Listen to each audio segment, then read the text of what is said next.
Imagine that you were given the complete power and permission to strip a stranger of their identity, to control every single action that they did, and have them follow every single command that you gave them. Would you, because you're a responsible and ethical human being, respect that individual? Or would you let the power get the better of you? Would you abuse that person? Would you torment them? Before you answer these questions, watch this video. Hello and welcome, friends. My name is Rav and my background is in social and organizational psychology. Today, we're going to take a deep dive into the dark side of human nature and explore one of the most controversial experiments of all time, the Stanford Prison Experiment. In 1971, psychologist Philip Zimbardo conducted the Stanford Prison Experiment at Stanford University in California. Following the infamous Stanley Milgram study and several reportings of vile treatments of prisoners from guards, this study aimed to explore the psychological effects of the dynamics of power and how it can affect human behavior in unexpected and terrifying ways. Investigating how easily people can become corrupted by power and how this can lead to the mistreatment of others. Little did Zimbardo know that his experiment would forever change the way that we view human behavior. Zimbardo converted a basement of the Stanford University Psychology building into a mock prison. He advertised asking for volunteers to participate in a study of the psychological effects of prison life. In total, there were 75 applicants who answered the ad, and they were given diagnostic interviews and personality tests to eliminate candidates with psychological problems, medical disabilities, or a history of crime or drug abuse. After these tests, 24 men were judged to be the most physically and mentally stable, the most mature, and the least involved in antisocial behaviors. The participants did not know each other prior to the study and were paid $15 a day to take part in the experiment. They also didn't know that some of them would soon be stripped of their identities and subject to an environment so psychologically grueling that it would change the way that we view human behavior forever. These participants were randomly assigned to either the role of the prisoner or the guard in a simulated prison environment. The experiment started with the prisoners being treated like every other criminal.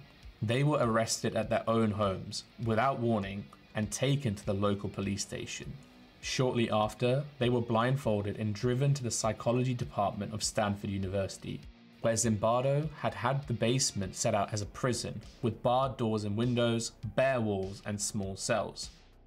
Here, the humiliation process began. They were issued a uniform and referred to only by the ID number. Their clothes comprised of a smock with their number written on it, but no underclothes. They also had a tight nylon cap to cover their hair and a lock chain around one ankle. Meanwhile, all the guards were dressed in identical uniforms of khaki, and they carried a whistle around their neck and a baton borrowed from the police. Guards also wore special sunglasses to make eye contact with the prisoners impossible. The guards were forced to work shifts of 8 hours each while the other guards remained on call. They were instructed to do whatever they thought was necessary to maintain law and order in the prison and to command the respect of the prisoners. The rules stated that no physical violence was permitted, but what unfolded was far worse. As the experiment began, both guards and prisoners quickly settled into their new roles. Within hours, the guards began to harass the prisoners, waking them up at 2:30 a.m. with blasting whistles for the first of many counts. These counts served as regular occasions for the guards to exercise their control over the prisoners, and soon enough, the prisoners began adopting prison-like behavior. They soon began talking about prison issues and even started telling tales on each other to the guards. They took prison rules very seriously, as if they were there for their own benefit, and even began siding with the guards against prisoners who did not obey. Soon, the prisoners were stripped of their dignity and humanity, and were subjected to relentless taunts and petty orders from the guards. Push-ups became a form of torture, with guards stepping on the backs and forcing other prisoners to sit on them. Prisoners were called by their numbers and not their names. Their identities and personalities were completely erased in a brutal environment that left them broken and soon traumatized. Things were building up, and on the second day of the experiment, something unexpected happened. The prisoners, who had up to now been compliant and obedient, suddenly rebelled. They removed their stocking caps, ripped off their numbers, and barricaded themselves in their cells. The guards were so caught off guard that they called in reinforcements. What followed was a violent and brutal response, as guards used a fire extinguisher to shoot a stream of skin-chilling carbon dioxide at the prisoners. They broke into the cell, stripped prisoners naked, and took away their beds. The ringleaders of the rebellion were placed into solitary confinement, and the guards began to harass and intimidate the remaining prisoners. A select few prisoners who didn't engage in the riot were granted a reprieve from the horrors of their captivity. They were designated to a privileged cell. These lucky individuals were given back their uniforms and beds, and allowed to wash their hair and brush their teeth, and even given some special food. But this wasn't just a random act of kindness, it was a calculated move by the guards to break the solidarity amongst the prisoners and further assert their power on them. As the rebellion of the prisoners unfolded, the power dynamics between the guards and the prisoners shifted in unexpected and terrifying ways. The guards, who were firmly in control, became increasingly derisive and contemptuous towards the prisoners, while the prisoners became more submissive and obedient. The guards started to demand even greater levels of obedience, and they started to use physical and psychological tactics to assert their power and control. In a desperate attempt to please their captors, the prisoners even resorted to telling tales on their fellow inmates. The prisoners had begun to crack, and one prisoner in particular, prisoner 8612, suffered a rapid and severe emotional breakdown. Within 36 hours of being incarcerated, he began experiencing uncontrollable crying, disorganized thinking, and fits of intense rage. After this, he met with the guards, during which they berated him and abused him.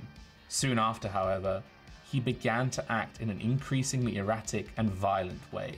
He started screaming and cursing uncontrollably. It wasn't until this point that the psychologists realized that the extent of his breakdown was severe, and ultimately they were forced to intervene and release him from the experiment. During the experiment, a rumor of a mass escape plan began spreading amongst the prisoners.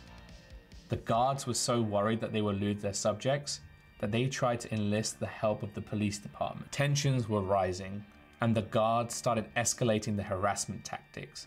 They started forcing prisoners to do disgusting work, such as cleaning toilets with their bare hands.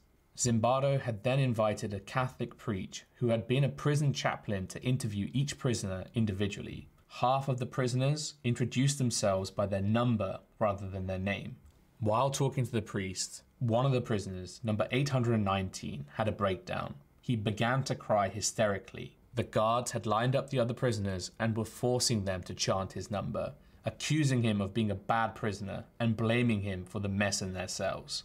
The psychologists entered the room and found 819 crying and sobbing uncontrollably, and tried to convince him to leave the experiment. But 819 refused. He couldn't leave.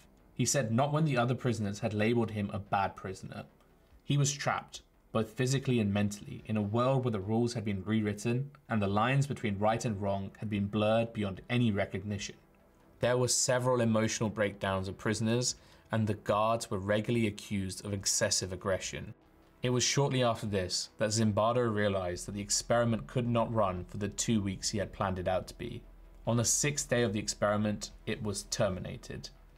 Over the years, several people have argued that the brutality of the experiment means that it should have never happened in the first place, whereas others have seen it as a valuable tool for understanding the dynamics of power and authority, and how they can affect human behavior in unexpected ways. The experiment highlights that we need to be self-aware. It just shows that any person is capable of harming or dehumanizing someone else, but if we're self-aware, we can check ourselves, and that can stop us from going down a dark path. We need to be aware of power abuse in several environments, like schools, hospitals, and even workplaces. It's important for us to recognize that people in power could actually easily take advantage and manipulate others, and it's really important that we go out of our way to prevent this. Another key finding from Zimbardo is that if you put people in a toxic place, they will become toxic. And this is so applicable to real life. It gives us the onus to make sure that our environment is positive and helpful, because wherever you go, you will adopt to your surroundings. And if you create a positive atmosphere, then you're probably not going to run into problems like this. But if you're demeaning to others and it becomes a norm for everyone else, anyone entering that zone will also be that way as well. So it's on us to make sure that our surroundings are positive and helpful. Finally, and probably most importantly, I feel like this experiment shows that as a society, we need to be more welcoming, empathetic, and compassionate to others who are different from us. In this experiment, these were just average people put into two groups. And just because they were different in the groups that they were put in, you just saw the brutality. And this is very applicable to real life. We have a tendency to think that people who are different from us, no matter how small it may be, are worse or bad people. And this experiment's a great reminder that that's absolutely not the case. And we should check ourselves and be really conscious and empathetic to everyone, no matter where they're from or what they look like. And that's a wrap, guys. Hopefully you found this video helpful and useful. If you fancy it, please do drop a like and a subscription. It would mean a lot to me. But for now, take care, stay safe, and I'll see you real soon.